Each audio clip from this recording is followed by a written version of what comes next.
Mga kapuso, may panawagan po ang ilan nating mga kababayan kay Pangulong Bongbong Marcos. Kung ano yan, alamin natin sa unang balita live ni Jomer Apresto. Good morning, Jomer.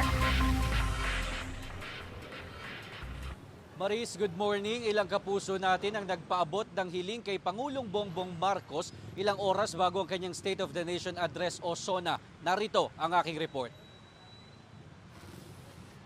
Sakaling mabibigyan ng pagkakataon ng mga ordinaryong mamamayan na makausap ang Pangulo, ano nga kaya ang kanilang sasabihin? Mula kay Lota na halos magdamag nagluluto ng panindang ulam sa Divisoria, Dear Pangulo, tuparin na raw sana ang pangako na bababa ang presyo ng mga bilihin. Sana bumaba po lahat ng bilihin. Pangako niya po kasi magiging 20 yung kilo ng bigas. Hanggang ngayon di po niya natupad.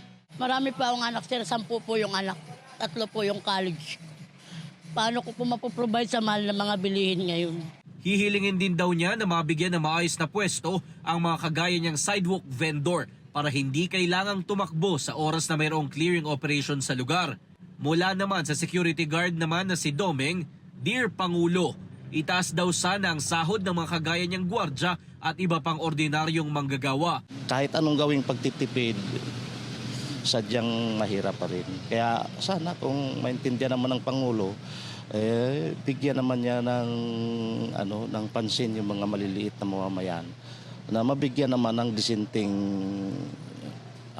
disenting pasahod. Sa 12 oras daw na duty niya, mahigit 600 piso lamang daw ang kanyang arawang kinikita. Kahit sabihin may trabaho, yung trabaho namin alos kapos na kapos ang aming kinikita sa aming trabaho dahil sa wala din sa minimum, underrate.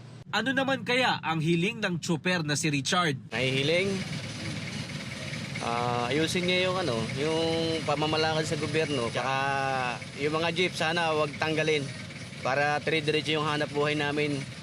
Para yung mga anak namin mapagtapos namin hanggang sa makatapos sila. Samantala, Maris, nakatakda ang SONA ng Pangulo mamayang hapon sa Batasang Pambansa. Kasabay niya ng ilang kilos protesta para naman ilabas ang kanilang mga saloobin kaugnay sa kasalukuyang issue ng bayan. Mula dito sa may Welcome Rotonda, ako po si Jomer Apresto para sa GMA Integrated News. Mga kapuso, para una ka sa mga balita, mag-subscribe sa GMA Integrated News sa YouTube. Sa mga kapuso abroad, subaybayan niyo po kami sa GMA Pinoy TV at sa www.gmanews.tv.